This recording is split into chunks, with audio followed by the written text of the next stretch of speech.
Hello சகோதரங்கள், நேற்று என்னாச்சுண்டா கிரிக்கெட்டை கண்டுபிடிச்ச டீமுக்கு ஆப் அடிச்சு விட்டாங்க. வளர்ந்து வர ஆஃப் அடிச்சிட்டான். ஆப்பண்ட ஆப்பு அப்படி ஒரு ஆப்பு. ஏற்கனவே சாம்பியன் ட்ரோஃபில முதலாவது மேட்ச்ல 350 ரன் ஆஸ்திரேலியாவுக்கு எதிராக அடிச்சு போட்டு இங்கிலாந்து வந்து அதை திருப்பி கொடுத்து இங்கிலாந்துல போலிங் ஒரு வீக்கான போலிங் கண்டு வழியில காட்டி வச்சுக்கிறாங்க.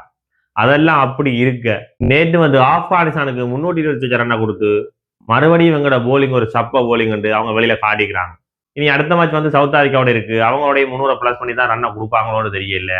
உண்மையிலேயே கிரிக்கெட்டை கண்டுபிடிச்ச இந்த டீமுக்கு இவ்வளவு பெரிய ஒரு அவமானம் பெருமண்டு யாருமே நினைச்சு பார்க்கல. உண்மையிலேயே ஸ்ரீலங்காவை வந்து சாம்பியன் ட்ரோஃபிக்கு எடுக்கல. சரி, ஸ்ரீலங்கா இல்லை, நாங்க எல்லாரும் சேர்ந்து ஸ்ரீலங்கா ஃபேன்ஸ் எல்லாரும் சேர்ந்து இங்கிலாந்துக்கு சப்போர்ட் பண்ணுவோம். சோழியில் ஆட்டின்னு தானே மச்ச பார்த்த மாதிரியும் இருக்கும், என்ஜாய் பண்ண மாதிரியும் இருக்கும். இப்பயாவது நியூசிலாண்டுக்கு சப்போர்ட் பண்ணிக்கலாம். கொஞ்சம் பேர் நியூசிலாண்டுக்கு சப்போர்ட் பண்ணிப்பீங்க, அவையில் தப்பிட்டீங்க. இங்கிலாந்துக்கு சப்போர்ட் பண்ணார்கள் முழு பேருக்கும் நல்ல அடியன்ற மாதிரி சொல்லிக்கொண்டு நேற்று என்ன நடந்தாண்டா பல சாதனைகள் படைக்கப்பட்டிருக்கு. அந்த சாதனைகளை பற்றி உங்களுக்கு சொல்லிக்கொண்டு நேற்று நடந்த ஸ்கோர் விவரங்களையும் உங்களுக்கு சொல்றேன். சரியோ, வாங்க வீடியோக்குள்ள போவோம். நேற்று வந்து ஆப்கானிஸ்தான் போஸ்ட் பேட்டிங் செய்யுது. சரியோ, குருபாசை வந்து ஜோஃப்ரா ஆச்சர் வேலைக்கு விக்கெட் எடுக்கிறார். சரி, குருபாஸ் அவுட் போட்டான். ஆப்கானிஸ்தான் பெரிய ரன் அடிக்கல, ஒரு 200-220 தான் அடிக்கும்.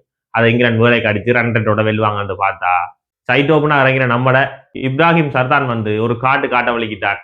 அவன் ஒரு பக்கம் காட்டி கொண்டிருக்க இந்தியாவில் மற்ற பக்கம் விக்கெட்டுகள் எல்லாம் சரியா வலிக்கிட்டு தான் இருக்குது.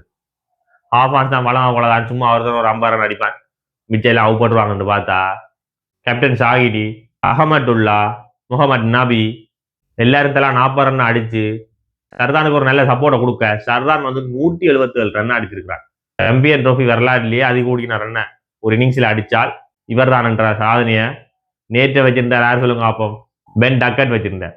அது அடுத்த இங்கிலாந்து மேட்ச்லயே இங்கிலாந்துக்கு எதிராகவே உடைச்சிருக்கிறான் நம்மட இப்ராஹிம் சர்தான். சரியோ, அந்த ரெக்கார்டை உடைச்சது மட்டும் இல்லாம ஜோஃப்ரா ஆச்சர் ஒரு ஓவருக்கு 20 ரன்னையும் அடிச்சிருக்கிறான். இங்கிலாந்து மெயின் பவுலர் இங்கிலாந்து வச்சிருக்கிற ஜோஃப்ரா ஆச்சரை போட்டு அடியடி அடிச்சிருக்கிறான்டா. அவன் உண்மையிலேயே பெரிய பிளேயரா தான் வருவானோ என்ற ஒரு சந்தேகம் வந்து எல்லாருக்குமே இருக்கு. இது இப்படி இருக்க 300 ரன்னை திறத்த வந்த இங்கிலாந்து டீம் வந்து நாங்களும் ஒரு கடப்பார வெட்டிங் என்று சொல்லி கொண்டாலும் வேலைக்கே விக்கெட்டுகளை கொடுக்க தொடங்கிட்டாங்க. வழக்கம் போல சால்ட் வந்து 12 ரன்ல வேலைக்கு அவுப்பட்டு வெளியில போட்டார். சால்ட் அவுப்பட்டு போக அடுத்தது வந்து வளமையா ஜோய் ரூட் இறக்குறவங்க அதுக்கு பதிலா இந்த தொடர்ல இருந்து ஒரு மாதிரி சிமித் இறக்கி ஒரு வித்தியாசமான கிரிக்கெட் விளையாட ஜோதிச்ச இங்கிலாந்து டீமுக்கு இந்த மச்சும் சோகமா தான் போச்சுது. அவரும் வந்து 9 ரன்ல அவுப்பட்டு வெளியில போறார். இப்ப சிமித்தும் வெளியில போக அடுத்ததா களத்துக்கு வரார் நம்மளோட நம்பிக்கை நட்சத்திரம் ஜோய் ரூட். 2023 வேர்ல்ட் கப்புக்கு பிறகு அவரை டீம்ல பெருசா எடுக்கிறே. அதுக்கு முன்னவும் எடுக்கிறே இல்லை, ஐசிசி தொடர்களுக்கு மட்டும் எடுப்பாங்க.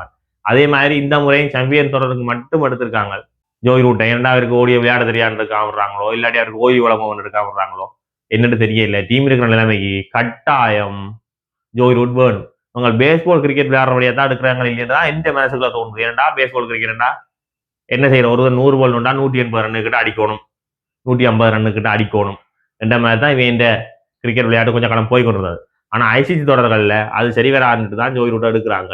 அப்படி இருந்தும் ஜோய் ரூட் இடைக்கிட வந்தாலும் இன்றைக்கும் ஜோய் ரூட் வந்து ஒரு 100 ரன் அடிச்சிருக்கிறான். ஜோய் ரூட் நிற்கும் வரைக்கும் தான் மேட்ச் கையில இருந்த மாதிரியே எல்லாருக்கும் இருந்தது. கடைசியா ஜோய் ரூட் அவுப்பட மேட்ச் இல்லையன்ற மாதிரியே போட்டுது. அதுக்கிடையில என்ன நடந்ததுன்னா ஓப்பனர் இறங்கின பென் டக்கட் வந்து 38 ரன்ல தன்னுடைய விக்கெட்டை கொடுத்துட்டார். அங்கால அடுத்ததா வந்த ஹரிபுருக்கு வந்து ஜோய் ரூட்டை சேர்ந்து நல்ல ஒரு பார்ட்னர்ஷிப்பை போட்டு ஜோய் ரூட்டை நிக்க ஒரு டீவர் அடிச்சு வின் பண்ணுவாருன்னு பார்த்தா அவரும் ஒரு 25 ரன்ல அவுப்பட்டு வெளியில போட்டார். அடுத்ததா வாரார் நம்மளோட கேப்டன் பட்லரும் ஜோய் ரூட்டும் சேர்ந்து ஒரு நல்ல பார்ட்னர்ஷிப் தான் போட்டாங்க. நான் நினைச்சேன் 2 பேரும் சேர்ந்து மேட்சை முடிக்க போறாங்கன்னு பார்த்தா பட்லர் வந்து ஒரு தேவையில்லாத சொட்டு அடிச்சு 42 பால்ல 38 ரன் அடிச்சு அவுட் போட்டார். அதுல 2 6 தான் அடிச்சிருக்கிறார், ஒரு பவுண்டரியுமே அடிக்கல. இதுல இருந்து என்ன தெரியுதுண்டா, ஆள் ஓவர் கிட் பண்ணதான் வலிக்கிட்டு இருக்கிறார். மச்சுக்கு ஏற்ற மாதிரி விளையாடுவோம் என்றால் யோசிக்கல என்று சொல்லிக்கொண்டு அடுத்ததா களத்துக்கு வரார் நம்ம அதிரடி மன்னன் லிவிங்ஸ்டன். இந்த லிவிங்ஸ்டன் வந்து அதிரடி மன்னன் தான் இல்லையென்று ஒருத்தரும் சொல்லல. ஆனால் லிவிங்ஸ்டனுக்கு என்ன பிரச்சனைடா, 10 மேட்ச் 15 மேட்சுக்கு ஒருக்கா ஒரு அடி அடிப்பாரே தவிர தொடர்ச்சியா அடிக்க மாட்டார் லிவிங்ஸ்டன். அது போக ஏன் லிவிங்ஸ்டன் எடுத்து வச்சிருக்காங்கடா, லிவிங்ஸ்டனையும் ரூட்டையும் வச்சு ஒரு 5வது போல்டரா பாவிக்கலாம் என்ற ஒரு எண்ணத்தோடையும் எடுத்திருக்காங்க. உண்மையின்படி லிவிங்ஸ்டன் நிப்பாட்டி போட்டு பென் ஸ்டோக்ஸ் எடுத்துக்கலாம். பென் ஸ்டோக்ஸுக்கு வந்து என்னத்துக்கு வேலை கட்டாயமான ஓய்வு அதுகள் இதுகள் எல்லாம் நடந்து என்ன பிரச்சனை நடந்ததுன்னு உங்களுக்கு தெரியும். பென் ஸ்டோக்ஸ் மாதிரி ஒரு பிளேயர் வந்து இருந்திருந்தா 5வது போலரையும் சமாளிச்சிருக்கலாம். அதே மாதிரி பெட்டிங்லையும் சேஸ் பண்ணிக்க அவனை மாதிரி ஒரு முரட்டு மூளை உள்ளவன் நல்ல உதவியா இருந்திருப்பான்னு சொல்லிக்கொண்டு லிவிங்ஸ்டனும் வந்து 10 ரன்ல அவுப்பட்டு வெளியில போறேன். அங்கால வந்து ஆச்சர் இறக்கி ஹிட் பண்ண விடுவாங்கன்னு பார்த்தா ஓவர் டர்ன் இறக்கி விட்டுருவாங்க. ஓவர் டர்னும் ஜோய் ரூட்டும் சேர்ந்து உண்மையிலே நல்லா விளையாடி கொண்டு வந்தாங்க. ஓவர்டன் விளையாட்டை பார்க்க நல்லா இருந்தது. ஏற்கனவே 2020 21ஆம் ஆண்டு எனக்கு தெரியல, மறந்து போனேன். ஒரு டெஸ்ட் மேட்ச் ஒன்று வாங்கினவர். அந்த டெஸ்ட் மேட்ச்ல ஒரே ஒரு இன்னிங்ஸ் தான் பேட்டிங் பண்ணவர். அந்த ஒரு இன்னிங்ஸ்லயும் 97 ரன் அடிச்சிருக்கிறேன். நியூசிலாந்துக்கு எதிராக நினைக்கிறேன். அப்பவே நான் யோசிச்சேன், இவரே ஒரு ஆல்ரவுண்டரா இருக்கையில வேறு இங்கிலாந்து திருப்பி அவருக்கு ஒரு சான்ஸை கொடுக்கலையே. ஆனா 2 இன்னிங்ஸ் பந்து போட்டு ஒரே ஒரு விக்கெட் தான் எடுத்திருக்கிறார். அதனால சான்ஸ் கொடுக்காம விட்டாங்களோ வெளியே வரையில.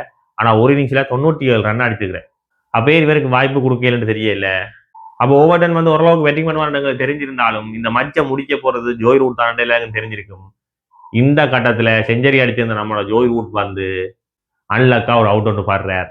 அப்பர் கட் வைக்க போய் கீப்பர்கிட்ட கச்சை கொடுத்து அவுட் ஆகுறாரு. சரியோ, அவரை உட்பட அடுத்ததா வர நம்ம ஜொஃப்ரா ஆர்ச்சர். உண்மையில ஜொஃப்ரா ஆர்ச்சருக்கு கொஞ்சம் பேட்டிங் தெரியும். இந்த மச்சம் முடிச்சு போடுவாருன்னு பார்த்தா ஜொஃப்ரா ஆர்ச்சர் கொஞ்சம் அடிச்சு கொண்டு இருக்கீங்க. ஓவர்டன் வந்து 16 போல்ல 19 ரன் அடிக்க வேண்டியிருக்கீங்க. தன்னுடைய விக்கெட்டை கொடுக்குறார் தேவையில்லாம.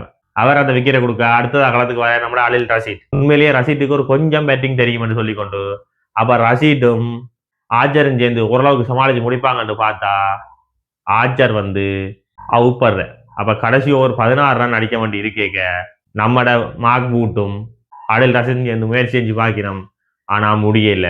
அப்ப வந்து இங்கிலாந்து தோல்வியை தழுவி கொள்ளுது. அது உங்களுக்கு முக்கியமா தெரிஞ்சிருக்க வேண்டிய ஒரு விஷயம் என்னண்டா, இந்த ஐசிசி டூர்னமெண்ட் எல்லாம் எடுத்து பாத்தீங்கன்னா எல்லா ஐசிசி டூர்னமெண்ட்லயே கிட்டத்தட்ட அவங்க ஒரு 15-20 ஐசிசி டூர்னமெண்ட் விளையாடிவாங்கண்டா. இல்ல ஒரு 10 இல்லாடி 15ல ஒரு சின்ன டீம் அடி வாங்கித்தான் அவங்க வெளியில போறவங்க.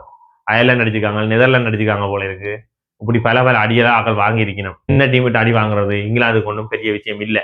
கிரிக்கெட்டை கண்டுபிடிச்சாலும் சின்ன டீம் சில நேரங்கள்ல அடி ஆக்கள் வாங்கினோம் என்றதை சொல்லிக்கொண்டு அடுத்த வீடியோல நான் வந்து உங்களை சந்திக்கிறேன். அது வரைக்கும் நன்றி, வணக்கம். சப்ஸ்கிரைப் பண்ணுங்க, பெல் பட்டனை அமர்த்தி வச்சுக்கொள்ளுங்க.